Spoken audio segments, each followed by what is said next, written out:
Ci sono una miriade di torte sfiziose da preparare, ma l'unica e intramontabile della pasticceria italiana è la torta al cioccolato. Una ricetta semplice e versatile, poiché potrai trasformare questa torta in quella che più ti piace, farcendola con la crema, ad esempio, oppure guarnendola con la panna montata, ma anche cospargendola di frutti di bosco. Vediamo subito insieme come preparare questa ricetta.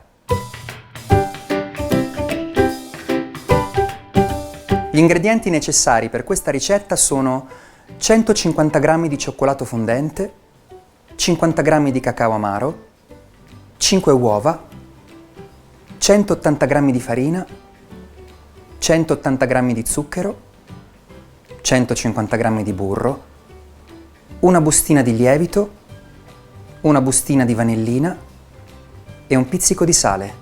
Per prima cosa tritiamo 150 g di cioccolato fondente. Mettiamo il cioccolato a pezzi nel boccale, richiudiamo il boccale, mettiamo il misurino e tritiamo 5 secondi, velocità 7.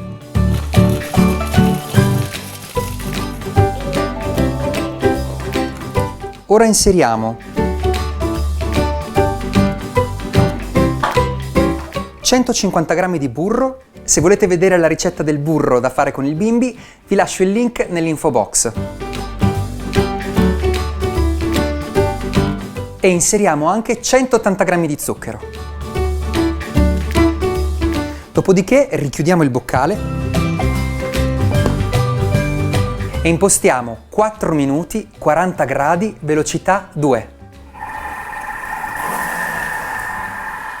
Ora controllate che si sia sciolto tutto per bene e aspettate che si raffreddi. Intanto imburrate e infarinate una teglia da 22 cm. Ora aggiungi 5 uova.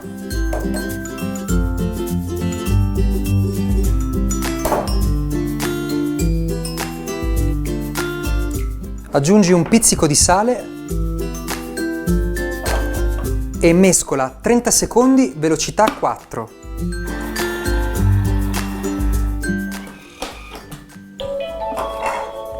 Bene, ora manca l'ultimo passaggio. Intanto accendiamo il forno a 180 gradi. Adesso aggiungiamo 180 g di farina 00 che ho già misurato.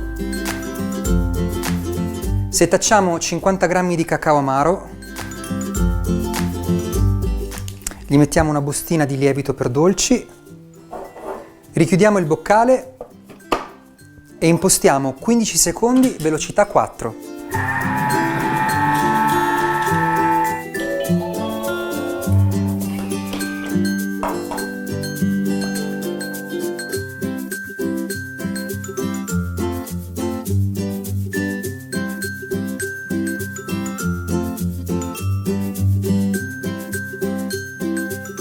Ora inforniamo la torta per 45-50 minuti, a temperatura 180 gradi, modalità statico.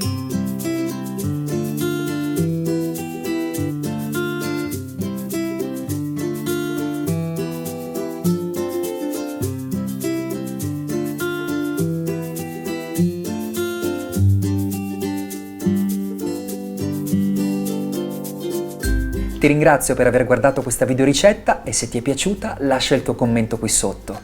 Noi ci vediamo alla prossima!